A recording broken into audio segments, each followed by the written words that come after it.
పట్టించుకోవడం అనుకుంటాం మనం. మన హృదయంలో దొర్లే ప్రతి ఆలోచనను ఆయన సీరియస్గా పట్టించుకుంటాడు. ఆయన పనే అది, రెండో పని లేదు. ఒకవేళ వేరే పనులు ఎన్ని పనులు ఉన్నా సరే నీ మీద ఎప్పుడు దృష్టి అలా పెట్టే ఉంటాడు.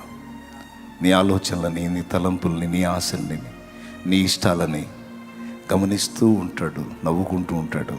తగిన కాలం మంది ఒకటొకటి మొత్తం నీకు ఇస్తాడు.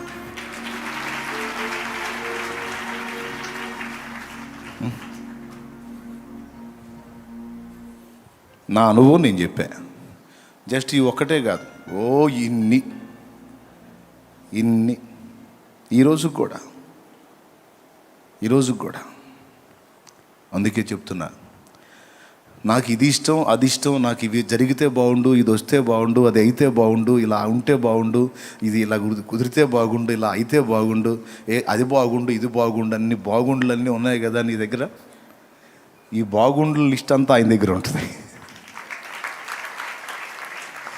ఆయన దగ్గర ఉంటుంది. చక్కగా అవన్నీ గుర్తుపెట్టేసుకుంటాడు, భద్రం చేసుకుంటాడు. సరే, ఇది బాగుండు, అది బాగుండు, ఈ బాగుండులన్నీ నువ్వు పక్కన పెట్టేసి ఆయన ఇష్టాన్ని వెతుకుతూ ఉంటావు చూడు. ఇట్లా చేస్తే ఆయన సంతోషపడతాడు, ఇలా చేస్తే నా ప్రభు ఆనందపడతాడు, నేను ఇలా ఉంటే ఆయనకి ఇష్టం, నేను ఇలా చేస్తే ఆయనకి ఇష్టం అని ఆయన ఇష్టాలు వెతుకుతూ ఉంటావే, ముచ్చట పడతాడు, మురిసిపోతాడు. ఆయన ఇష్టాన్ని వెతుకుతున్న నీకు, ఆయన చిత్తాన్ని వెతుకుతున్న నీకు దాచిపెడతాడు. నీ ఇష్టాలను నెరవేర్చడం కోసం దాచిపెడతాడు ఆయన. వెంటనే అందాల్సిందైతే తక్షణమే అందేటట్టు చేస్తాడు.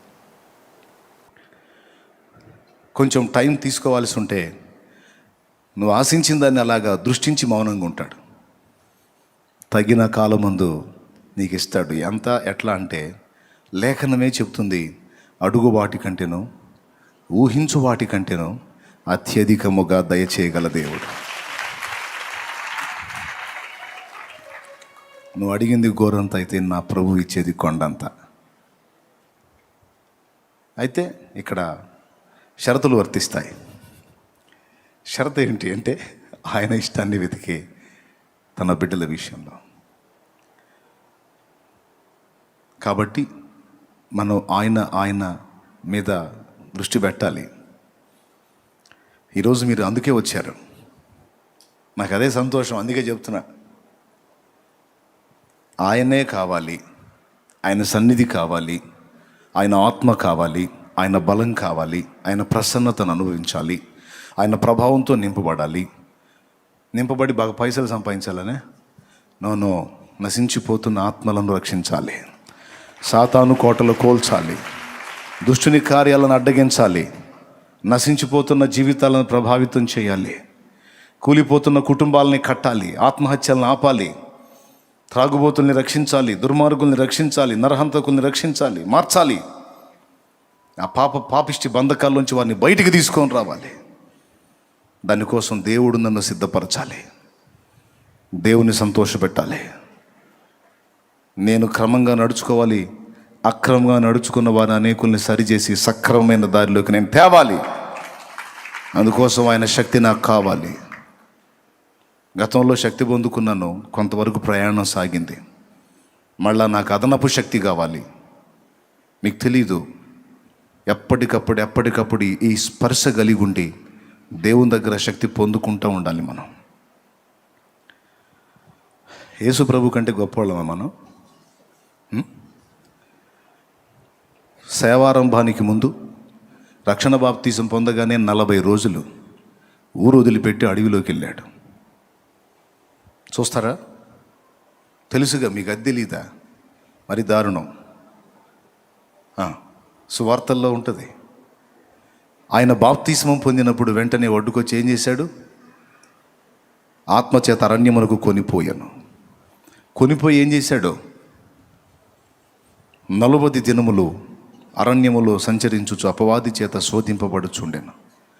40 దినములు అయిపోయిన తర్వాత వాక్యం ఇలా చెప్తుంది, చూడండి వాక్యం ఏం చెబుతుంది. లూకాసు వార్త 4 తీసుకోండి ఒక్కసారి. 13వ వచనం. అపవాది ప్రతి శోధనను ముగించి కొంతకాలము ఆయనను విడిచిపోయెను. గమనించాలి, పూర్తిగా వదిలిపోయెను, పూర్తిగా విడిచిపోయినని కాదు, కొంతకాలము. జీవితాంతం నీకు వదిలిపోయినల్లా కొంతకాలము ఆయనను విడిచిపోయెను అంటే దాని అర్థం ఏంటి? ప్రభువుని శోధించడానికి వాడు మళ్ళా ఆయనను దర్శించాడు. అయితే ఇక్కడ 40 దినములు ఉపవాస ప్రార్థనలో ప్రభు అరణ్యములో జీవించాడు, లోకానికి వేరుగా, తండ్రికి దగ్గరగా. ఆ టైంలో 40 రోజులు శోధించి తర్వాత ప్రతి శోధనను ముగించి అన్నారు. అక్కడ ప్రతి శోధన అన్న మాట కూడా చూడండి, ఆ మాట అండర్లైన్ చేసుకోండి. అపవాది ప్రతి శోధనను అంటే ఒక రకంగా శోధించాల, ఆయన్ని ఒక రకంగా శోధించాల, రకరకాలుగా శోధించాడు. అంటే వాడి దగ్గర కొన్ని వెరైటీలు ఉన్నాయన్నమాట శోధించడాల్లో, వాడి శోధనల్లో ఆ వెరైటీలన్నీ ఉపయోగించాడు ఆయన మీద. ప్రతి శోధనలో గెలుపు పొందాడు. మనకి మెట్టుకు 3 కనపడతాయి అక్కడ. రాళ్ళను రొట్టెలుగా చేసుకొని తిను, శిఖరం మీద నుండి దూకు, నా కాలు మొక్కు. ఈ 3 రకాల శోధనలు: శరీరాశ, నేత్రాశ, జీవపు డంబం. ప్రతి శోధనను ముగించి కొంతకాలం వదిలిపోయాడు. ఆ తర్వాత వాడు వదిలి వెళ్ళిన తర్వాత రాయబడి ఉంది, అప్పుడు యేసు ఆత్మ బలముతో గలిలయకు తిరిగి వెళ్ళెను. ఆయనను గూర్చిన సమాచారము ఆ ప్రదేశమందంతటా వ్యాపించెను. దేవునికి స్తోత్రం చెప్తావా? గట్టిగా చెప్తావా? మొదటి విషయం అక్కడ అయిపోయింది. స్టార్టింగ్లో ప్రేయర్ చేశాడు, ఆత్మ బలంతో నింపబడ్డాడు. ఇక ఆ తర్వాత అరణ్యపు అనుభవంలోకి ప్రభు వెళ్ళలేదా? అంటే మీరు గమనించాలి, అనేక సార్లు వెళ్ళాడు ఆయన. చెప్పాలంటే ప్రతిరోజు వెళ్ళాడు. చాలా క్రమశిక్షణగా ఆ పని చేశాడు ఆయన. ప్రతి దినము ఆయన తండ్రిని కలుసుకున్నాడు. ప్రతిరోజు తండ్రి దగ్గర నుండి సమాచారం పొందాడు. అంతటా ఆయన జన సమూహమును పంపివేసి ప్రార్థించుటకు ఒలీవల కొండకు వెళ్ళెను. ఒకప్పుడు ఆయన ఒంటరిగా ఉండెను, ప్రార్థించుటకు అరణ్యములోనికి వెళ్ళెను. ఇట్లా అనేక వచనాలు లేఖనాల్లో నీకు దొరుకుతాయి. లూకాసు వార్తలో ఎక్కువ పర్యాయాలు యేసు ఏకాంత ప్రార్థన అనుభవాన్ని గురించి రాయబడి ఉంది, చదువుకోండి. యేసు ప్రభువే ఒకసారి ఆత్మబలంతో నింపబడ్డ తర్వాత అంతటితో ఆగకుండా మళ్ళా తండ్రిని సమీపించి కొలత లేకుండా ఆత్మను పొంది ఆ శక్తితోనే ఆయన జీవించి భూమి మీద సజీవుడు మన మానవ శరీరంతో జీవించినంత కాలం మానవాతీతమైనటువంటి కార్యాలు జరిగించిన, మానవులకు సాధ్యం కాని ఒక అసాధారణ జీవితాన్ని జీవించి చూపించిన, ఇదంతా ఎలా సాధ్యమైందంటే దేవుని పరిశుద్ధాత్మ సహాయంతోనే సాధ్యమైంది. ఆయనకి పరిశుద్ధాత్మ సహాయం అవసరం ఏముందన్నయ్య? ఆయనే దేవుడైతే అంటారా? ఫిలిప్పీ పత్రిక 2:5, క్రీస్తు యేసునకు కలిగిన ఈ మనసు మీరును కలిగి ఉండుండి. దేవునితో సమానముగా ఉండుట విడిచిపెట్టకూడని భాగ్యమని ఎంచుకొనలేదు గాని మనుషుల పోలికగా పుట్టి దాసుని స్వరూపమును ధరించుకుని తన్ను తానే రిక్తునిగా చేసుకుని. చూసారా? మనుషుల పోలికగా పుట్టి దాసుని స్వరూపం ధరించుకొని తన్ను తానే రిక్తునిగా చేసుకొనెను. రిక్తుడు అంటే అన్ని కోల్పోయినవాడు. పరలోకం నుండి భూమి మీదకి వచ్చేటప్పుడు ఆయన మహిమతో రాలేదు, ఒక మట్టి మనిషిగానే భూమి మీదకి వచ్చాడు. అది ఆయన గొప్పతనం. దాసుని స్వరూపం ధరించుకున్నాడు, మనుషుని పోలికగా పుట్టాడు. అయితే అక్కడి నుంచి వచ్చింది ఏంటో ఒకటి ఉంది. యేసు ప్రభు మహిమలు తెచ్చుకోలేదు, కానీ మట్టి లోకంలో పుట్టినా, దూతల మధ్యలో పుట్టినా, మరెక్కడ పుట్టినవాడు దేవుడు గనుక ఆ వ్యక్తిత్వం మాత్రం మారలేదు. అర్థమైందా? పరలోకము నుండి దిగి వచ్చింది ఆ వ్యక్తిత్వం, అంతేగాని మహిమలు కాదు. మరి మహిమలు ఎట్లా వచ్చినాయి? ఇన్ని కార్యాలు ఎలా చేశాడు అంటే, నువ్వు నేను ప్రార్థించి ఎలా పొందుతామో అలానే ఆయన కూడా మనవలే సామాన్యుడిగానే తండ్రి యొద్దకు వెళ్ళి ప్రార్థించి పొందాడు. అంతేగాని వస్తా వస్తా ఒక డజన్ మహిమలు జేబులు వేసుకొని రాలా. ఇప్పుడు చెప్పు. యేసు సైతము భూమి మీదకి ఉన్నప్పుడు, మనుషుడిగా పుట్టి భూమి మీద జీవించినప్పుడు ఆయనకు సహా పరిశుద్ధాత్మ దేవుని సహాయం అవసరమై ఉంది. పరిశుద్ధాత్మ నడిపింపు అవసరమై ఉంది. దేవుని ఆత్మచేత ఎందరు నడిపించబడుదురో వారు దేవుని కుమారులు అనబడుదురు. దేవుని ఆత్మచేత నడిపించబడ్డాడు. ఆ నడిపింపు కోసం, ఆ బలం కోసం, ఆ శక్తి కోసం నిరంతరం మనమేమో ఎప్పుడో ఆత్మను పొంది ఆ శక్తితో ఇంతకాలం ప్రయాణం చేసి అడుగు పొడుగు దిగజారిపోయి కొడిగట్టుకుపోయి ఆరిపోబోయే టైంలో మేలుకొని మళ్ళీ ఇప్పుడు ఆయన పాదాల దగ్గరికి వచ్చాం. యేసు ఆ వెలితి కలగనీయకుండా ఎప్పటికప్పుడు ఆత్మలో తరిగిపోకుండా పెరిగిపోయి తండ్రి చిత్తమంతా సంపూర్ణంగా నెరవేర్చి సిలువలో సమాప్తమైనదని పలికాడు. దేవునికి స్తోత్రం కలుగునుగాక. హల్లెలూయా. ప్రభువుకే నిరంతరం దేవుని పరిశుద్ధాత్మ శక్తిని సంగ్రహించుకోవటం అవసరమై ఉంటే ఇక నీకు నాకు అక్కర్లేదా? ఈ లోకంలో అందరిలాగా బ్రతకకుండా అందరిలాగా బ్రతికితే సాధారణ జీవితం, అందరికీ విరుద్ధంగా బతికితే అసాధారణ జీవితం. మనల్నేమో అసాధారణ జీవితం జీవించమని పిలిచాడు. అసాధారణ జీవితం జీవించాలంటే మనకు ఎట్లా చేత అయింది? నీళ్ళల్లో బతికే చేప ఒడ్డున ఎట్ట బతికిద్ది? ఒడ్డున బతికే మనిషిని నీళ్ళల్లో వేస్తే ఎట్ట బతుకుతాడు? నీళ్ళల్లో బ్రతికే చేప ఒడ్డును కూడా బతుకుతుంది అంటే దానికి అసాధారణ శక్తి ఏదో లభిస్తుంది.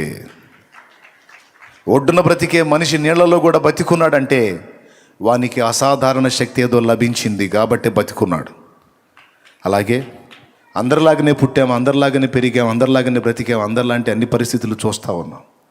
కానీ అందరికీ వేరై జీవించాలంటే నీకు నాకు చేతనైద్దా? అసాధ్యం. కానీ అసాధ్యమైన ఆ జీవితాన్ని నేను సాధ్యపరుస్తానుక. ఎట్లా ప్రభువా?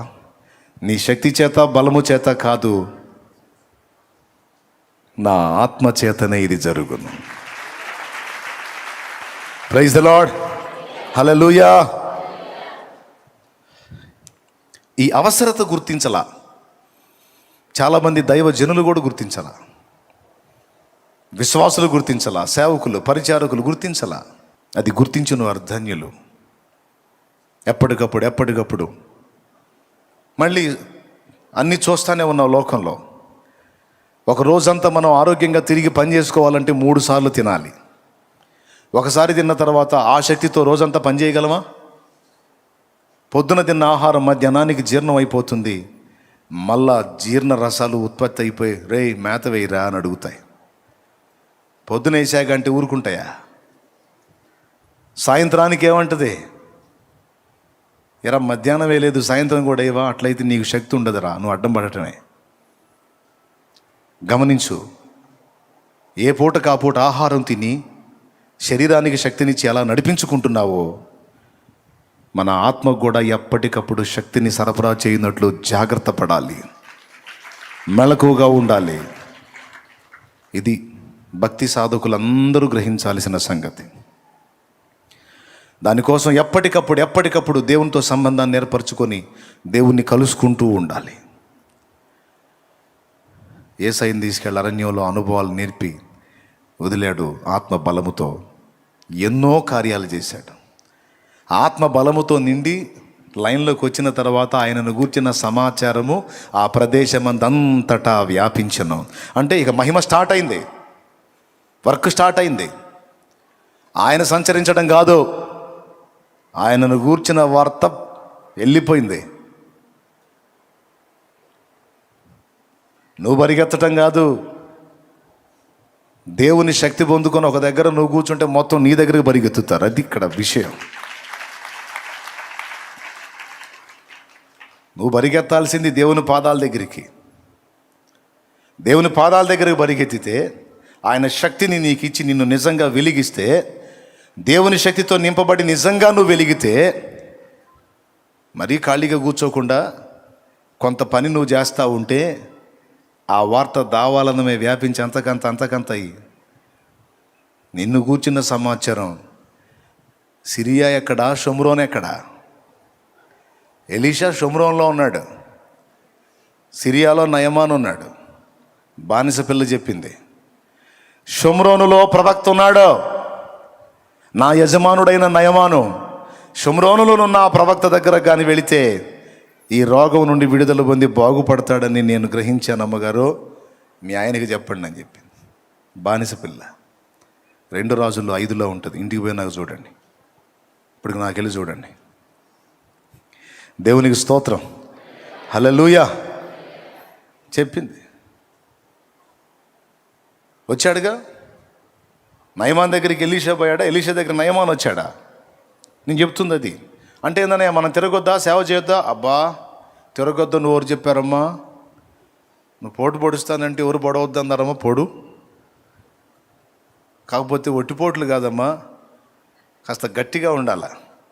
కార్యం చేస్తే సరిగ్గా ఉండాలంటే ఏం చేయాలా? దేవునితో కలుసుకోవాలా, శక్తి పొందుకోవాలా. శక్తి పొందుకొని బయలుదేరితే అప్పుడు కదులుతాయి ఎక్కడెక్కడ వ్యవహారాలన్నీ. నువ్వు ఆ శక్తి పొందుకోవు, అసలు అది నీలో తరిగైపోయిందన్న సంగతే నీకు తెలియదు. ఏదో చేయాలని పరిగెత్తి సగం బడ ఊడిపోయా. దేవునికి స్తోత్రం కలుగునుగాక, హల్లెలూయా. సగం బడ ఊడిపోయా, సగం బడ తెలిపోయిపోయా, సాధించింది ఏం లేకపోయా. కాదు, శక్తితో నింపబడాలి. దేవుని శక్తితో మనం నింపబడినట్లు అప్పటికి మనలో ఉన్నవన్నీ కూడా దేవుడు మొదట ఖాళీ చేయాలి. ఖాళీ చేసి ఆయన తన శక్తితో నిన్ను నింపాలి. దేవునికి మహిమ, హల్లెలూయా.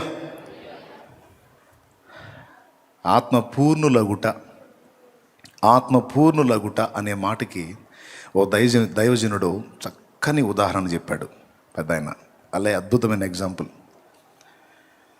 ఒకరోజు ఆత్మపూర్ణులగుట, దేవుడు మనల్ని నింపాలని ఈరోజు ఇక్కడ కూర్చోబెట్టాడు ఆయన శక్తితో, ఆయన ప్రభావంతో. నింపడానికి ముందు కొన్ని ఖాళీ కావాలని మనలో ఎదురు చూస్తాడు ఆయన. మనం ఏం చేస్తామంటే ఎక్కడ సరిగా ఎక్కడదక్కడే కలిగి ఉండి శుద్ధీకరణ జరగాల్సిన వాటన్నిటినీ జరగనీయకుండా నింపు ప్రభువా అని రోజు అలవాటుగా పొద్దున్నే ఒక ప్రార్థన చేస్తాం. నీ పరిశుద్ధాత్మ నింపు ప్రభువా, నీకు స్తోత్రం అని అన్ని అంశాలతో పాటు అదొక అంశంగా చేసి లేచి వెళ్ళిపోతాం. ఈ గ్లాసులో మీకు ఏం కనపడుతుంది?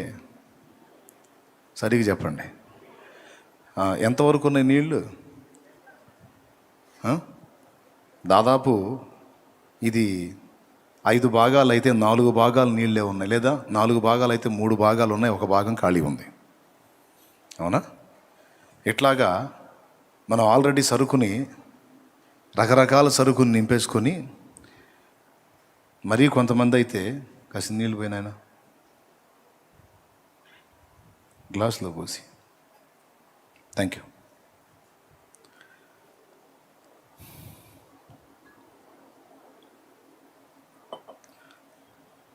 ఇక్కడ దాకా పేకల దాకా లోకపు చెత్తతో నింపుకొని దేవుని ముందు మోకాళ్ళలోని, ప్రభువా నింపు అంటే ఖాళీ ఏదిరా అంటాడు. ఖాళీ ఎందుకు లేదు ప్రభా? ఉందిలే Prabha, holy spirit, full holy spirit. ఒరే నువ్వు ఆల్రెడీ ఫుల్ అయిపోయి ఉన్నావురా, సరిగ్గా చూడు అంటాడు. లేదు ప్రభా, ఫుల్గా నింపు ప్రభా అని నీకుస్తా. వేరే విషయాలతో చాలా నిండిపోయావరా, ఖాళీ అవరా? లేదు ప్రభా, ఖాళీ ఉంది, నేను ఖాళీగానే ఉంటే నింపు ప్రభా. సున్నితమైన విషయం అండి ఇది, తేలిగ్గా అనుకోవాకండి, సున్నితమైన విషయం. దీనికి ఒక ఎగ్జాంపుల్ ఏం చెప్పాడంటే, ఒక పెద్ద ఆయన రోజు ఒక ఆయన తన దగ్గరకు వచ్చి, మా ఇంట్లో నిన్న ప్రార్థన కూటం జరిగిందండి,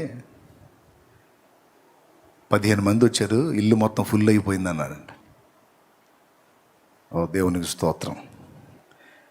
మరుసటి వారు మళ్ళా కలిసి, నిన్న మా ఇంట్లో ప్రార్థన జరిగిందండి, 25 మంది వచ్చారు, ఇల్లు ఫుల్ అయిపోయింది అన్నాడంట. మీకేమైనా అర్థమైందా? ఇప్పుడు 15 మంది వచ్చారు అన్నప్పుడు ఇల్లు ఫుల్ అయింది అన్నాడు. మళ్ళీ 25 మంది ఎట్టబట్టారు? సరే వదిలే. 3వ వారం కలిసి, నిన్న మా ఇంట్లో 35 మంది వచ్చారండి, ఇల్లు ఫుల్ అయిపోయింది, భలే ప్రార్థన జరిగిందన్న. ఏందిరా 15, 25, 35 అని మీ ఇల్లు ఏమైనా రబ్బర్ లాగా సాగుతుందా? ఏంది మీ ఇల్లు ఏమైనా రబ్బర్ లాగా సాగిపోతా ఉందా ఏంది మనుషులు వచ్చే కొద్దీ అని అడిగితే, దాందే ఉంది సాధ్యమే అన్నాడు. ఎట్లా సాధ్యం? మొదటిసారి 15 మంది వచ్చినప్పుడు ఇల్లు ఫుల్ అయిందన్నాను, నిజమే. 15 మంది మనుషులతోనూ ఇతర సామాగ్రితోనూ నింపబడి ఉన్నందున మా ఇల్లు ఫుల్గానే ఉంది. మరుసటి వారం 25 మంది వచ్చినప్పుడు ఇంట్లో ఉన్నటువంటి మంచాలు, పరుపులు, వస్త్రాల మూటలు, కొంతమంది మూలలో పేరుస్తూ ఉంటారు సరుకు, ఎక్కడెక్కడ చెత్త అంతా ఒక పక్కన కుప్పేస్తూ ఉంటారు ఇళ్లల్లో. ఒళ్ళు బరువు స్త్రీలు, మిమ్మల్ని కాదులే, శుభ్రం చేసుకోరు, పేరుస్తూ ఉంటారు అన్నమాట ఏడ సరుకు ఆడ. ఇట్లాంటివన్నీ బయటేసేసాం. అప్పుడు లోపల పెద్ద గదంతా ఖాళీ అయిపోయి 25 మంది పట్టారు. ఇప్పుడు ఇందులో జనం ఉన్నారు, బయట సరుకు ఉంది. ఇల్లు ఫుల్ అయిందా లేదా? ఫస్ట్ 15 మందే ఉన్నారు, ఎక్కడ సామాను అక్కడే ఉంది. ఫుల్ అయిందా లేదా? దేవునికి మహిమ. ఇక మూడో వారం ఆ గదిలో తీసాం, ముందే తీసాం కదా 25 మందికి. ఈ పంచలో కూడా తీసి ఓపెన్ మెల్లాలో పెట్టాం. ఆ మిగిలిన ఆ కొద్ది ఆ గ్యాప్లో మిగిలిన వాళ్ళు పట్టారు. ఇప్పుడు ఇల్లు మొత్తం వ్యక్తులతో నిండిపోయారు, సామాగ్రి మొత్తం బయటికి వెళ్ళిపోయింది. ఇప్పుడు ఇల్లు ఫుల్ అయిందా లేదా? ఇది మన లోపల ఖాళీ కావాల్సినవి కొన్ని ఉన్నాయి. ఎవరికి వాళ్ళకి తెలిసిద్ది. నేను ఇంకా ఏమేం ఖాళీ చేసుకోవాలి, ఎక్కడ నేను ఇంకా తరుగు ఉన్నాను, ఇంకా ఏమి ఉండకూడనివి నాలో ఉన్నాయి, అవన్నీ ముందు తొలగిస్తే, నేను చెప్తున్నా, నువ్వు ఎంత ఖాళీ అయితే అంత నింపబడతావు. లోకపు చెత్తతో, లోకపు వ్యవహారాలతో, లోకపు సంగతులతో ఎంతగా నిండిపోయావో, వాటన్నిటిలో నుంచి ఎంత ఖాళీ అయితే దేవుని ఆత్మశక్తితో అంతగా నింపబడతావు. గోధుమ గింజ భూమిలో పడి చావకుండిన ఎడల అది ఒంటిగానే ఉంటుంది, కానీ అది చచ్చిన ఎడల బహుగా, అది ఏ స్థాయిలో నువ్వు గ్యాప్ ఇస్తావో ఆ స్థాయిలోనే దేవుడు నీలో ప్రవహించడం మొదలు పెడతాడు. ఏ స్థాయిలో నువ్వు దేవునికి అందుబాటులోకి వస్తావో ఆ స్థాయిలోనే నిన్ను వాడగలుగుతాడు. నువ్వు కంప్లీట్గా ఖాళీ అయి దేవునికి అప్పగించుకున్నావు అనుకో, కంప్లీట్గా నిన్ను శక్తితో నింపి వాడుకుంటాడు ఆయన. గట్టిగా స్తోత్రం చెప్పండి ఒకసారి. సో దేవుని శక్తిని పొందుకోగోరి మనం వచ్చాము. ఇప్పుడు ఆ శక్తితో నింపబడాలంటే ముందు మనలో ఖాళీ కావాల్సిన ఏంటో కొన్ని మనం చూసుకోవాల్సిన సంగతి ఉంది. పొద్దున కొన్ని చెప్పాను, రాత్రి కొన్ని చెప్పాను. ఇలాగా మనకే చెప్తున్నాడా? బైబిల్లో ఎవరికన్నా జరిగిందా అంటే జరిగింది. మోషేని దేవుడు తన పని కొరకు పిలిచినప్పుడు దాదాపు 40 ఏళ్ల ప్రాయములో ఇశ్రాయేలు జనాంగాన్ని విమోచిద్దామని బయలుదేరాడు మోషే. కానీ అప్పటికి మోషే ఖాళీగా లేడు. దేవుని ఏర్పాటు అతనికి తెలుసు, కానీ దేవుని పరిశుద్ధాత్మ శక్తి, దేవుని అభిషేకం అతని మీదకి ఇంకా రాలా. ఎందుకో తెలుసా? ఐగుప్తీయుల సకల విద్యలతో సరుకంతా నింపుకొని కూర్చున్నాడు. మాటల యందు నేర్పరితనం, ఐగుప్తీయుల సకల విద్యల యందు ప్రావీణ్యత పొంది సరుకంతా నింపుకున్నాడు. ఏ సరుకు? ఇశ్రాయేలీలో దేవుడైన యెహోవా ఇచ్చిన సరుకు కాదు, ఐగుప్తు సరుకు. ఐగుప్తు అంటే దేనికి గుర్తు? లోకానికి గుర్తు. లోక సంబంధమైనటువంటి సరుకు అంతటితో నింపబడ్డాడు. ఎన్నేళ్ళు? బాల్యం మొదలుకొని 40 ఏళ్ల ప్రాయం వరకు మోషేలో నింపబడిన సరుకంతా ఐగుప్తు సరికే. స్తోత్రం, హల్లెలూయా. ఆ చివరాఖర్లో తన జన్మ కారణం ఏంటో, తన ఎవరి సంతానమో ఎరిగి వాళ్ళని బానిస శృంఖలాల్లోంచి బయటికి తీసుకొని రావాలనే బాధ్యత తన భుజాల మీద దేవుడు ఉంచాడని ఎరిగి ఈ ఐగుప్తు సరుకంతా ఎక్కడిదక్కడ లోపల పెట్టుకొని తాను ఉన్న ఫలంగా వెళ్ళి వాళ్ళని బయటికి తేవాలని చూశాడు. నేను చెప్పనా? ఆ పని మోషేను చేయనీలా దేవుడు. ఒకవేళ అలాగున మోషే ఆ పనికి వెళ్ళినట్టయితే నేను చెప్పనా, ఐగుప్తులోంచి ఇశ్రాయేలీని బయటికి తేవటం కాదు, మొత్తాన్ని నాశనం చేసి ఆడబెట్టేవాడు.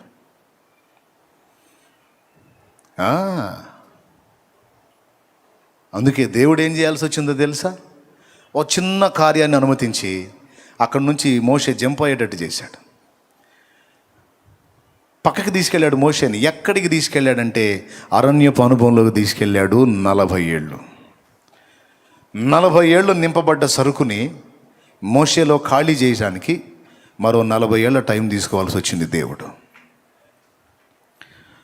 దేవునికి మహిమ కలుగును గాక. కష్టపడి 40 ఏళ్ళు సరుకు నింపుకుంటే, లోకపు సరుకు 40 ఏళ్ళు ఒట్టిగా ఉంచి అదంతా పోయేటట్టు టైం తీసుకొని 80 ఏళ్ళకి ఇక మోషే ఒక నిశ్చయతకు వచ్చేసాడు. ఇక మన దగ్గర ఏం లేదు. ఐగుప్తీయుల సకల విద్యలలో మాంత్రిక విద్య ఒకటి. మంత్రగాడికి మాట చాలా అవసరం, మంత్రప్రయోగానికి ఉచ్చారణ చాలా అవసరం. ఇప్పుడు ఉచ్చారణ చేయటానికి పళ్ళు కూడా కదిలిపోయిన పరిస్థితి అనుకుంటాను నాకు తెలిసి. అందుకే నోటి మాంద్యం గలవాడిని అన్నాడు. కంటి చూపు తగ్గలేదు, కాలి సత్తువు తగ్గలేదు అని 2 సంగతులే చెప్పాడు మోషేకి. ఇక పళ్ళు ఒళ్ళు సంగతి చెప్పలా, కళ్ళు కాళ్ళ గురించే చెప్పాడు. మరి అక్కడ పరిస్థితులు ఎట్టున్నాయో మీరు అక్కడ పోయినాక అడగండి, ఇక్కడ నన్ను అడగండి. దేవునికి స్తోత్రం. గట్టిగా చెప్పాలి ఒకసారి. హల్లెలూయా. 120 ఏండ్లు మోషే ఇక కంటి చూపు తగ్గలేదు, కాలి సత్తువు తగ్గలేదు అన్నాడు. ఇక పళ్ళ సంగతి చెప్పాలా మరి. అంటే పళ్ళు వృద్ధాప్యంలో కదిలిపోవటమే కాదు, కొంతమందికి ఏది పడితే తిని పళ్ళు ఖరాబ్ అయిపోయి పటకారా పెట్టి పీకేస్తూ ఉంటారు. కొంతమంది వాళ్ళే దారాలు పెట్టి అవి పెట్టి లాగేసుకొని పళ్ళు తీసేసుకొని ముఖం వాసేసుకొని వచ్చి కనపడుతుంటారు నాకు. ఏంటంటే ప్రార్థన చేయన్నయ్య, ఏం చేసాడు, దారం పెట్టలేక ఊడొచ్చింది కానీ మొత్తం వాసింది, స్వస్థపరచురా. ప్రయోగాలు చేస్తుంటారు. మొత్తానికి ఏ ప్రయోగం చేసాడు, ఏం ఓడగొట్టాడు. ఐగుప్తీయుల సకల విద్యలలో మాంత్రిక విద్య ప్రఖ్యాతిగాంచింది. సకల విద్యలు నేర్చుకున్నాడని ఉంది. అంటే అందులో బహుశా మోషేకి మాంత్రిక విద్య కూడా తెలిసి ఉండాలి. ఒకవేళ వాటన్నిటిని ఉపయోగించి తెద్దాం అనుకుని ఉండొచ్చు. అవన్నీ ఉడకవు. అందుకే దేవుడు తీసుకెళ్ళి మొత్తాన్ని ఖాళీ చేశాడు. చివరికి మండుచున్న పొదలో అగ్ని జ్వాలల నడిమి దేవుడు మోషేకి ప్రత్యక్షమైనప్పుడు మోషే మెంటల్ కండిషన్ ఎలా ఉందో తెలుసా? ఇక నా వల్ల ఏమీ కాదు, ఇక దేవుడు తీసుకుంటే చచ్చిపోవటమే అనే మెట్టుకొచ్చాడు. ఆయనే రాశాడు 90వ కీర్తన, పాడాడు. నరుని ఆయుష్కాలము 70 సంవత్సరములు, అధిక బలమున్న 80 ఏళ్ళు. అంటే ఇంక 80 దాటితే లేదనేగా రాశాడు. అంటే ఆయన కండిషన్, ఆయన మానసిక స్థితి అలాగైపోయింది.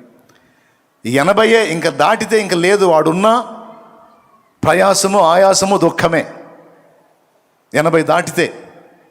అంటే ఆ 80కి వచ్చేటప్పటికి మోషే శరీరంలో చాలా మార్పులు జరిగి ఐగుప్తులో 40 ఏళ్ళు పొందిందంతా ఖాళీ అయిపోయి చివరికి చావు కోసం ఎదురు చూస్తున్న కండిషన్లో ఉన్నాడు. ఖాళీ అయిపోయాడు. అందుకే దేవుడు పిలిచిన, నేను శక్తివంతుడిగా ఉన్నప్పుడు నన్ను నువ్వు పిలవనైతివి, అంతా అయిపోయి ఇక సావుకు ఊరు రమ్మంటుంది, కాడు రమ్మంటుంది, ఊరు బొమ్మంటుంది అన్న కండిషన్లో ఉన్నప్పుడు ఇప్పుడు పిలుస్తా ఏం పనికి వస్తానయ్యా అని 4 సార్లు అడ్డు తగిలాడు. దేవుడు ఏమన్నాడో తెలుసా? ఈ 40 ఏళ్ళు నిన్ను ఖాళీ చేశానయ్యా, ఇప్పుడు ఖాళీ అయిపోయావు, ఇక ఇప్పుడు ఏది చేయాలన్నా నీకు దిక్కు లేదు, నా మీద ఆధారపడటమే. పూర్తిగా నీవు నా మీద ఆధారపడినంతగా నిన్ను సిద్ధపరచుకున్నాను. ఇప్పుడు ప్రతి విషయంలో నీకు నా వైపే చూస్తావు. ఇక నాకు కావాల్సింది అది. ఇక అక్కడి నుంచి అయిపోయింది నా జీవితం అన్నకాడి నుంచి మరో 40 ఏళ్ళు పొడిగించి తను చేయాలనుకున్న సేవ అంతా 40 ఏళ్లలో చేసి మోషేని తీసుకున్నాడు, చేయించి 40 ఏళ్ళు. ఫస్ట్ ఏం చేశాడు? దేవుని శక్తితో మోషేని నింపక మునుపు మోషేని ఏం పని చేశాడు? మోషేలో అన్నిటినీ దొళ్ళగొట్టే పని చేశాడు, ఖాళీ చేసే పని చేశాడు 40 ఏళ్ళు. ఈరోజు చెప్తున్నాను, చాలామంది కొంతమంది నేను వాడబడట్లేదు, నన్ను దేవుడు ఎందుకో అన్ని విషయాల్లో సరిగా వాడుకోవట్లేదు, కొంతమంది దైవజనులు వాపోతూ ఉంటారు. చింతపడొద్దు, దేవుడు నిన్ను ఖాళీ చేస్తున్నాడు. ఒకవేళ దేవుడు ఖాళీ చేయటం పని సంపూర్తి అయిన తర్వాత రెండో పని స్టార్ట్ అయింది. ఖాళీ చేసిన దేవుడే తిరిగి అతని శక్తితో నింపటం మొదలు పెడతాడు. మొదట ఖాళీ చేస్తాడు, తర్వాత నింపుతాడు, నింపిన తర్వాత పంపుతాడు. అప్పుడు వాడబడతావు నువ్వు బలంగా. ఇస్తాడు అవకాశం, ఇస్తాడు. సేవకులకు చెప్తున్నాను, చాలామంది దైవజనులు ఉన్నారు కనుక విశ్వాసులకు కూడా చెప్తున్నాను, దేవుని శక్తి మనలో నింపబడాలని వచ్చి కూర్చున్నాం కదా, దానికి ముందు నువ్వు ఖాళీ కావాలి. లోకపు చెత్త నీలో చాలా పెరిగిపోయింది, అది గుర్తుపట్టి దాన్ని అంతటిని నువ్వు తొలగించుకునే విధంగా సిద్ధపడాలి అని దేవుడు అడుగుతున్నాడు.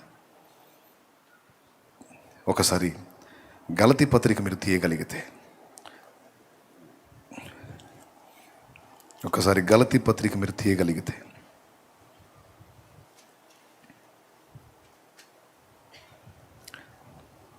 మొదటి అధ్యాయము 15-16-17 వచనాలు చూడు. అయినను తల్లి గర్భమునందు పడినది మొదలుకొని నన్ను ప్రత్యేకపరిచి తన కృపచేత నన్ను పిలిచిన దేవుడు నేను అన్యజనులలో తన కుమారుని ప్రకటింపవలనని ఆయనను నా యందు బయలుపరపను అనుగ్రహించినప్పుడు మనుష్య మాత్రులతో నేను సంప్రదింపలేదు. నాకంటే ముందుగా అపోస్తలులైన వారి యొద్దకు యెరూషలేమునకైనను వెళ్ళలేను గాని వెంటనే అరేబియా దేశంలోనికి వెళ్ళి తిని పిమ్మట దమస్కు పట్టణమునకు తిరిగి వచ్చి తిని. దేవునికి స్తోత్రం కలుగును గాక. హల్లెలూయా. తర్వాత అటుపైన 3 సంవత్సరములైన తరువాత కేఫాను పరిచయం చేసుకున్న వల్లని యెరూషలేమునకు వచ్చి అతనితో కూడా 15 దినములుంటిని. చూడండి, పౌలు పిలువబడినప్పుడు, పౌలు దేవుని దర్శనం పొందిన తరువాత, దేవుని పిలుపు అందుకున్నప్పుడు వెంటనే అతను ఎక్కడికి తీసుకెళ్ళబడ్డాడో చెప్పాడు. అరేబియా దేశమునకు కొనిపోబడ్డాను అన్నాడు. అరేబియా దేశం కొనిపోబడ్డ తర్వాత తిరిగి వచ్చిన తర్వాత మరో 3 సంవత్సరాలు గడిచిన తరువాత కేఫాను కలుసుకున్నాడు. దేవునికి మహిమ. అంటే దేవ దర్శనం పొందుకున్న తర్వాత, దైవ ప్రత్యక్షత పొందుకున్నాక, దేవుని వాక్కు పొందుకున్నాక వెంటనే వెళ్ళి అపోస్తలుని కలుసుకొని వెంటనే సేవలోకి హడావుడి కాలేదు. కానీ ముందు అక్కడి నుంచి అరేబియా దేశంలోకి వెళ్ళాడు. ఆ తర్వాత వచ్చి 3 ఏళ్ళు ఎవరిని కలుసుకోవాలా. అంటే టోటల్గా పౌలు దర్శింపబడిన తరువాత 3 నుంచి 3.5 సంవత్సరం లేక 4 సంవత్సరాల పాటు ఇంచుమించు మెయిన్ లీడర్స్ని ఎవరిని కూడా అతను టచ్ అవ్వలేదు. దాదాపు అతను చెప్పిన మాటను బట్టి చెప్తున్నాను. ఆ తర్వాత వెళ్ళాడు. ఈ 3.5 లేక 4 సంవత్సరాల కాలం ముఖ్య నాయకుల్ని కలుసుకోకుండా పౌలు ఏం చేశాడు? పౌలు ఎందుకని దేవుడు అలాగుంచాడు అంటే, పౌలు విషయంలో కూడా దేవుడు అదే పని చేశాడు. గమలీయేలు పాదముల దగ్గర ధర్మశాస్త్రం అంతా ఎక్కించుకొని ఉన్నాడు. ఎవరు? పౌలు. గమలీయేలు పాదాల దగ్గర శిష్యరికం చేసి, శుశ్రూష చేసి, ధర్మశాస్త్రము దాని సంబంధమైన నీతి నియమం అంతా ఎక్కించుకొని ఉన్నాడు. అదంతా ఖాళీ చేయటానికి కొంత టైం దేవుడు తీసుకున్నాడు. ఖాళీ అయిన తర్వాత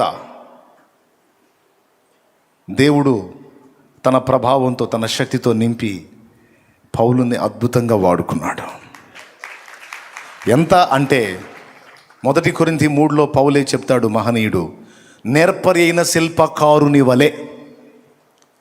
నేర్పరి అయిన శిల్పకారుడు, మంచి పనితనం కలిగిన శిల్పకారుడు ఎలాగో నన్ను అలాగ చేశాడు సంఘపు పునాదుల విషయంలో నా దేవుడు అన్నాడు.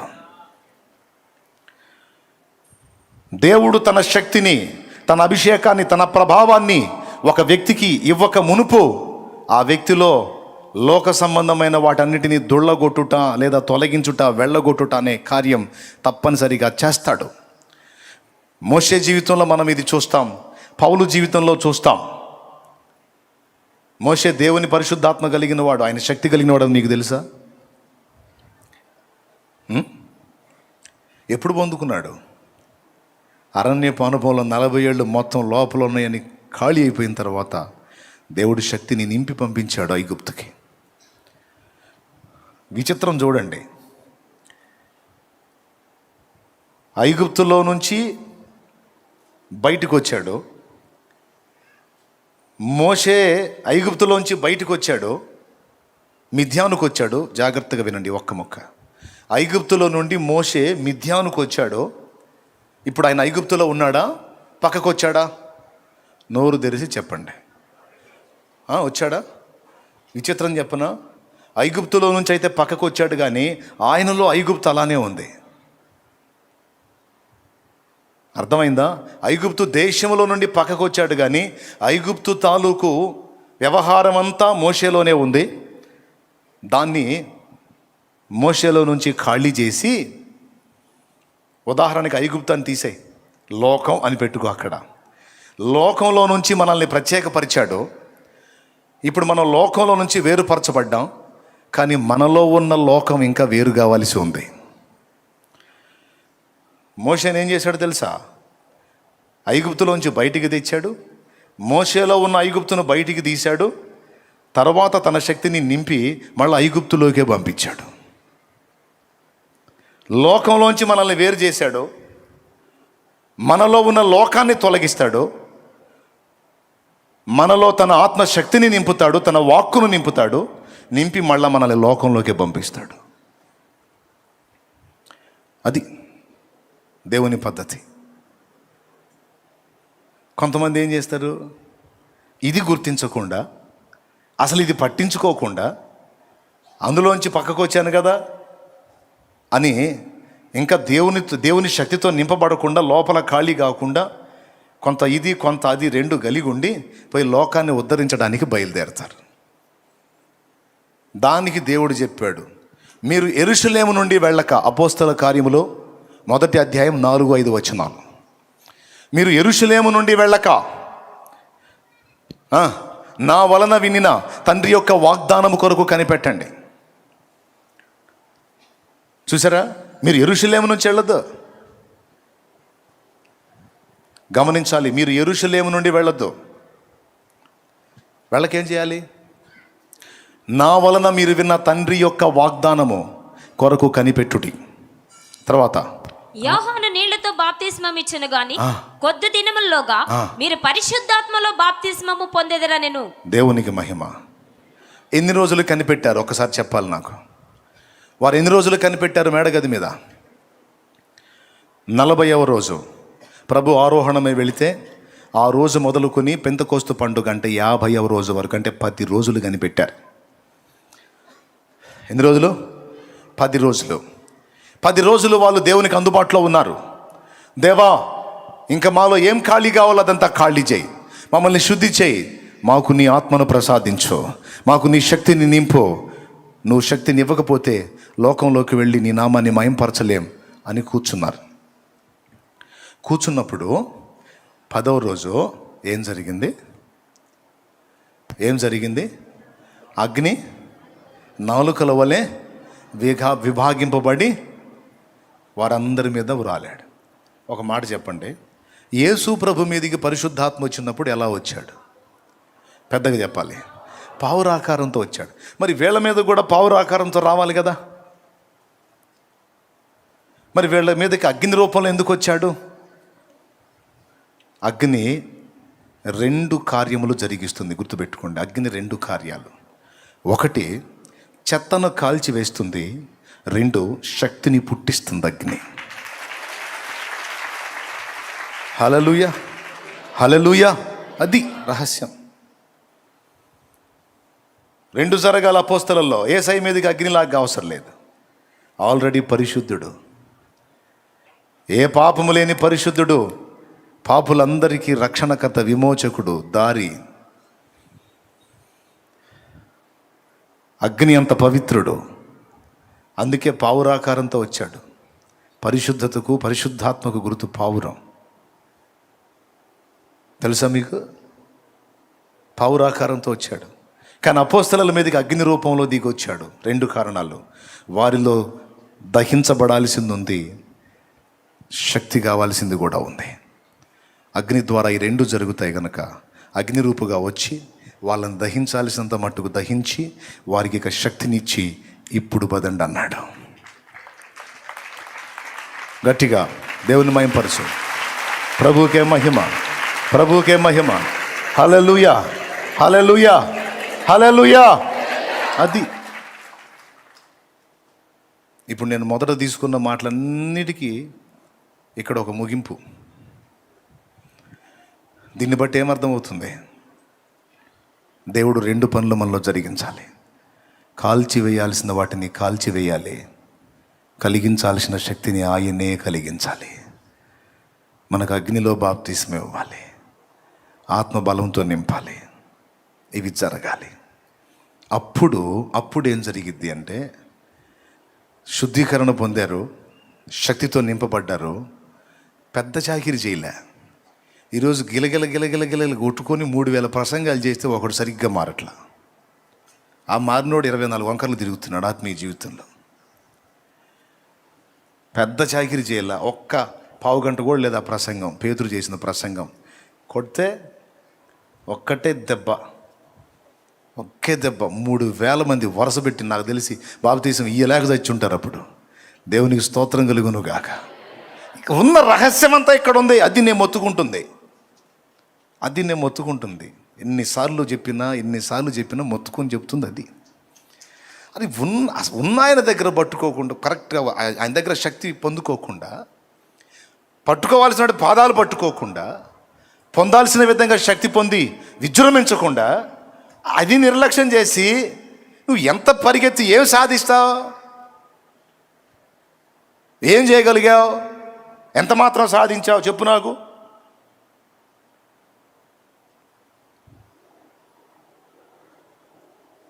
ఈరోజు గందరగోళం అయిపోతున్నాం. చాలా సులువుగా దేవుని పని చేశారు వాళ్ళు. చాలా తేలిక, సింపుల్గా. పరిశుద్ధాత్మ సహాయం ఉంటే నీకు పెద్ద అసాధ్యమైనది చాలా సింపుల్గా అయిపోయింది. ఆత్మాభిషేకం పొందినోడి రహస్యం అది. అది ఈటెలు, కత్తులు, డాళ్ళు, బళ్ళాలు, బరిసెలు తీసుకొని ఇశ్రాయేలుకు జై అని 40 రోజుల నుంచి మొత్తుకుంటున్నారు. ఒట్టి జైలే. యుద్ధం చేసింది లేదు, గెలిచింది లేదు. ఏమేమి తీసుకొని ఉన్నారు? కత్తులు, ఈటెలు, బళ్ళాలు, బాణాలు, బరిసెలు, గందరగోళం, అన్ని సరుకంతా పెట్టుకొని కూర్చున్నారు. ఎవరు తక్కువ వాళ్ళు కాదు, వాళ్ళు ఎవ్వరు వలగాల. ఆత్మశక్తితో నింపబడ్డాడు. జస్ట్ అందరి గాలి ఒక్క దెబ్బకి నిలువున తీశాడు. నాకు తెలిసి ఫిలిస్తీయులకు అవమానం ఏమో కానీ ఆ ఇశ్రాయేలు సైన్యం గాలి, సౌలు గాలి మొత్తం తుస్సుమని పోయింది దావీదు చేసిన పనికి. అంటే వీళ్ళందరికీ అన్నీ ఉండి కూడా అసాధ్యమైన ఒక పెద్ద పని దేవుని పరిశుద్ధాత్మ ప్రభావంతో నింపబడిన వాడు చిన్న రాయి తీసుకొని తొలగించి, ఏముంది దీనికోసం 40 రోజుల నుంచి గందరగోళం అయ్యారు మీ బొందా అన్నాడు. దేవునికి స్తోత్రం కలుగును. అది అది ఎట్లా సాధ్యం అవుతుందన్నా నీకు అంటే ఇంకా కాస్త గీరినా సరే నీకు సమాధానం రాదు. ఎట్లా సాధ్యం అన్నా నీకు, ఎట్లా సాధ్యం అన్నా అంటే నాకు సాధ్యం నేను చెప్పానా? అయిన సాధ్యం అంతా ఆయన వల్లనే అయింది, ఆయన శక్తి వల్లనే అయింది, ఆయన బలం వల్లనే అయింది. అందుకే నేర్చుకోమని చెబుతున్నాను. అట్లా కాకుండా ఇంకెవడేం ట్రిక్కులు చేస్తున్నాడు, ఎవడేం ప్లే చేస్తున్నాడు, ఎవడేం గ్యాంబ్లింగ్లు చేస్తున్నాడు, మనం కూడా ఈ రూట్లో పోతే ఏమన్నా కాస్త వర్కౌట్ అయిద్దా, కాస్త లైన్ అవుతాం, ఈ దిక్కుమాల ఆలోచనలు తీసి దెబ్బలో కొట్టి కాస్త ఒరిజినల్గా దేవుని శక్తి పొందుకొని, ఒరిజినల్గా తైలం పొందుకొని ఫలించడానికి ప్రయత్నం చేయండి అని పిలుపునిస్తున్నాడు దేవుడు. చెవులు గలవాడు ఆత్మస్వరం వినుగాక. హల్లెలూయా. కాబట్టి దీన్ని గుర్తిరిగి జాగ్రత్త పడదాం. ఎంత తేలిగ్గా చేసేసారు చూడండి. ఒక రౌండ్లో 3000 మంది, ఇంకొక రౌండ్లో చిన్న అద్భుతం, ఒక కాళ్ళు లేని వాళ్ళు లేపి నిలబెట్టారు అంతే. ఇంకేం చాకిరి చేశారు వాళ్ళు? ఏమైనా చేశారా? వాళ్ళు ఏమైనా చేశారు చెప్పండి మీరు? ఊరక వాళ్ళు తోలుబొమ్మలాగా అటు పోతున్నా ఇటు వస్తున్నా సరే, వాళ్ళు నీడబడ్డా సరే వాళ్ళని బాగు చేశాడు. రోగుల్ని బాగు చేసి ఈ మామూలు మనుషుల్ని, ఈ మత్స్యకారుల్ని, ఈ సామాన్యుల్ని ఒక గొప్ప ప్రభావంతో కూడిన వ్యక్తుల్లాగా ఆయన చూపించాడు.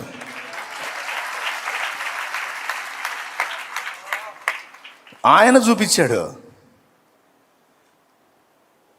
చూపిస్తే అప్పటిదాకా అసలు ఎవరు పట్టించుకోలేదు. ఆ తర్వాత వీళ్ళు పోతుంటే పేతురు గారు ఇదిగో మిమ్మల్ని ఆపమండి, మీ దారిని మీరు పోండి, అసలు మిమ్మల్ని ఆపం మేము, జస్ట్ మీ నీడ పడితే చాలండి, రోడ్డు పక్కన మంచాలు వేసుకుంటామండి. ఏంట్రా బాబు మీరు సరిపోండి, ఎట్లా కానీ సరే యోహాన్ ఏ సంగతి అట్లా జరిగిందా? ఈ నీడ తగిలితే వాళ్ళు వేసి కూర్చుంటున్నాడు. దేవునికి స్తోత్రం కలుగును గాక. హల్లెలూయా. ఒక ఉజ్జీవం, ఒక విస్ఫోటనం, ఒక ప్రభావం, ప్రభంజనం, ఒరిజినల్ శక్తి. తోలుబొమ్మలే వాళ్ళు దానికోసం ఎంత చాకిరీ చేశారు నాకు చెప్పండి మీరు. ఈరోజు ఒక మీటింగ్ పెట్టాలంటే మనకి ఎన్ని కుస్తీలు, స్టేజీ కట్టాలా, లైటింగ్ పెట్టాలా, మైకులు కట్టాలా, స్పీకర్లు పెట్టాలా, లచ్చలు తేవాలా, ఎన్ని వందలు వేలుగా లచ్చలు కావాలా, మళ్ళా మరి పబ్లిసిటీ కావాలా, అయ్యగారిది పెద్ద ఫోటో వేయాలా, స్థానిక పాస్టర్ వరద బాధితులాగా చిన్న ఫోటో వేసుకోవాలా. దేవునికి స్తోత్రం కలుగునుగా. హల్లెలూయా. మరి అంతే కదా, అంత హడావుడి గందరగోళం చేయాలా? ఇంతసేటు చేసి ఇంత గందరగోళం చేసి 3 రోజులు గోలగోలు చేస్తే ఎంతమంది కదిలించబడ్డారబ్బాయి అంటే అది వేళ్ల మీద లెక్కేయచ్చు. వాళ్ళకి మైక్ గొట్టాలు లేవు, స్పీకర్ బాక్సులు లేవు, బ్రాండెడ్ స్పీకర్లు లేవు, ఏమండి ఫారెన్ స్పీకర్లు లేవు, లే. ఇప్పటికీ నాకు అర్థం కాదు, ఆ పేతురు మాట్లాడితే అన్ని వేల మందికి ఎట్టిన పడిందో నాకు అర్థం కావట్లా. ఎట్లని పడి ఉంటుంది అంటారు మీరు చెప్పండి ఒకసారి. ఏ సౌండ్ సిస్టమ్ లేకుండా 3000 మంది ప్రజలకు వాక్యం అందించటం సాధ్యమా? ఎప్పుడు రాలేదా మీకు ఈ డౌట్? వచ్చిందా? ఏం సమాధానం వెతికారు దానికి? నేను చెప్పనా? పరిశుద్ధాత్మ అగ్నితోనూ మంచుతోనూ పావురంతోనూ రకరకాలుగా పోల్చబడ్డాడు. ఆ పోలికల్లో వాయువు, గాలి, అర్థమైందా? వాయువు తన దాసుడు నిలబడి మాట్లాడుతున్నప్పుడు ఒక పక్క తన దాసుని వాడుకుంటానే ఈ నోటి నుండి వెలువడేటువంటి మాటలు ఉన్నాయే, వాయువు ద్వారా వింటున్న వారి చెవుల్లోకి వెళ్ళేటట్టు చేశాడు ఆయన. పరిశుద్ధాత్మ కార్యమే అది, అదంతా పరిశుద్ధాత్మ కార్యమే. నువ్వు కావాలంటే చూడు, గాలి వాళ్ళకి నిలబడి మాట్లాడు, సౌండ్ సిస్టమ్ లేకుండా అందరికి వెళ్ళిపోయింది మాటలు. ఏం విజయ్ పోదా, ట్రై చేయి. దేవునికి మహిమ. మరి ఏ వాళ్ళు నిలబడి మాట్లాడితే ఆ ఎన్నోళ్ళ చెవుల్లోకి వెళ్ళిందో, ఎంత వెళ్ళినా వాళ్ళకి నిలబడి ఎంత మాట్లాడినా అన్ని వేల మందికే. యేసయ్య మాట్లాడినప్పుడు అన్ని వేల మంది విన్నారు. ఏ స్పీకర్లో ఉన్నాయండి? ఏ సౌండ్ సిస్టమ్ ఉంది? ఈరోజు 100 మంది చర్చికి కాస్ట్లీ స్పీకర్లే లక్షలు ఉండేదేమో 100 మందికేమో అంత కాస్ట్లీ. అంత కాస్ట్లీ పెట్టి మొత్తుకున్నా ఎవడు కదలటల్లా. అది కాస్ట్లీ స్పీకర్ లేవు, ఏమీ లేవు. మనకన్నా ఈ ఆకులు రేకులన్నా ఉన్నాయి, వాళ్ళకి అవి కూడా లేవు. దేవునికి స్తోత్రం కలుగును గాక. హల్లెలూయా. అమ్మో, ఏం కదలిక, ఏం ఉజ్జీవం! ఒరిజినల్గా పరిశుద్ధాత్మ సహాయం. భక్తులను వాడుకొని పలికించిన వాడే పలికిన వాక్కులన్నీ వినేవాళ్ళ చెవుల్లోకి, హృదయంలోకి వెళ్ళేటట్టు చేశాడు.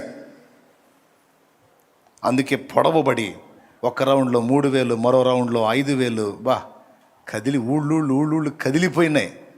దేవునికి మహిమ. నువ్వు దేవుని కొరకు ఒక మంట మండాలంటే రూట్ ఇది. నిజంగా ఒరిజినల్ ఉజ్జీవం నువ్వు చూడాలంటే రూట్ ఇది.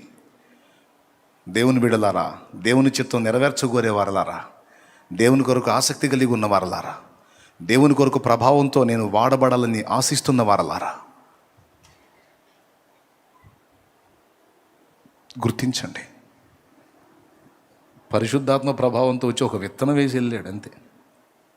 తోమా జస్ట్ ఒక అగ్ని అట్లా రాజేశాడు, ఎప్పటికీ మండుతానే ఉంది. చూడండి, దాన్ని ఆర్పటం ఎవ్వడి వల్ల కాల. మతోన్మాద శక్తులు ఈరోజు కొత్త కాదు. తరతరాల క్రైస్తవ సంఘ చరిత్రలో మతోన్మాద శక్తుల తిరుగుబాటు, క్రైస్తవ్యాన్ని అణిచివేయాలనుకోవటం, బైబిల్ని లేకుండా చేయాలనుకోవటం, క్రీస్తు సువార్తను నిర్మూలన చేయాలనుకోవటం ఈరోజు కొత్తగా, ఈరోజు ఏదో మురిగే రకాలు మురుగుతున్నాయని ఇది కొత్తగా ఇప్పుడు చూసేవాడికి ఇది కొత్త.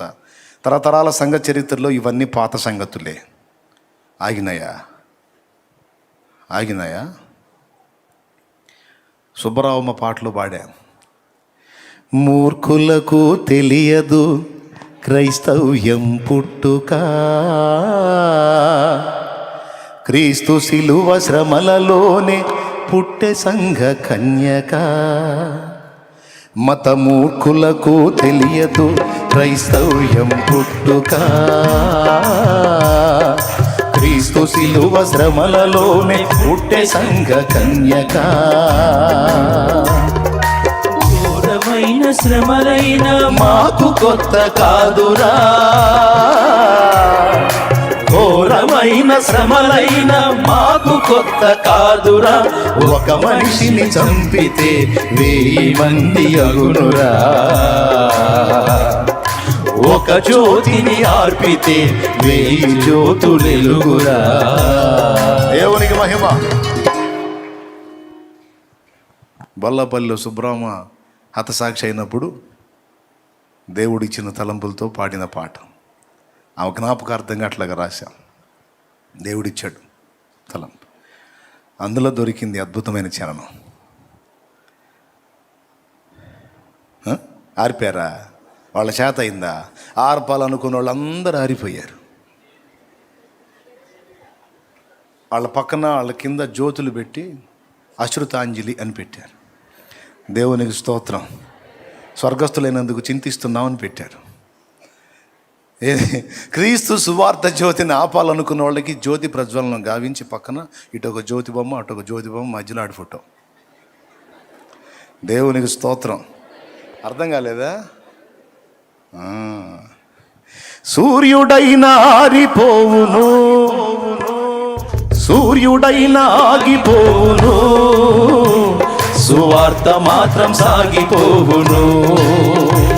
ఆ సూర్యుడైనా ఆగిపోవును, సువార్త మాత్రం సాగిపోవును. అదిగో నా నావ బయలుదేరుతున్నది, అందులో యేసు ఉన్నాడు. ఆ నావలో క్రీస్తు ఉన్నాడు, ఆ నావలో క్రీస్తు ఉన్నాడు. దేవునికి మహిమ. పరిశుద్ధాత్మ శక్తితో నింపబడి ఎక్కడో కేరళలో కొంచెం అగ్ని, తమిళనాడులో కొంచెం అగ్ని స్టార్ట్ అయ్యి ఈరోజు భారతావని అంతా సువార్త కోసం పరిగెత్తుతూ ఉంది. మొత్తం తిరిగారా?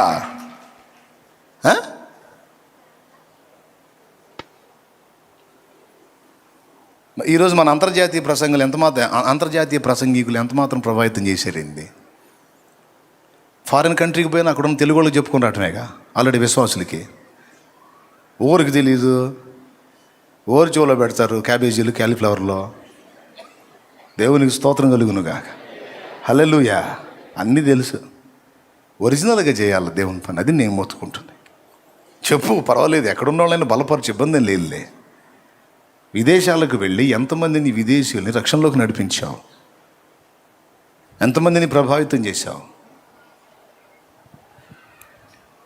ముందు స్వదేశంలో చాలామంది ఆత్మలు నశించిపోతున్నారు, వీళ్ళ మీద దృష్టి పెట్టాలి. ప్రభు సెలవైతే విదేశాలకు కూడా వెళ్ళాలి. భారతదేశం నుండే ఇతర దేశాలకు కూడా సువార్త వెళ్ళాలి, సత్యం వెళ్ళాలి, ఉజ్జీవం వెళ్ళాలి. ప్రార్థన చేయాలి మనం. ఓకే, ఇంకా చాలులే, నేను అసలుకే మాట మీద నిలబడదాం అనుకుంటున్నా ఈరోజు. దేవునికి మహిమ. రండి, దేవుని పాదాలు పట్టుకుందాం, కాల్చమని అడుగుదాం. కాల్చమని అడుగుదాం. అగ్ని దిగిరా, నన్ను కాల్చమని అడుగుదాం. ఖాళీ చేయమని అడుగుదాం. శక్తి నిమ్మని అడుగుదాం. బలమిమ్మని అడుగుదాం. జీవాన్ని నింపమని అడుగుదాం. ప్రభావంతో నింపమని అడుగుదాం. పరిగెత్తి పరిగెత్తి పరిగెత్తి ఒక చిన్న జోక్ చెప్తా.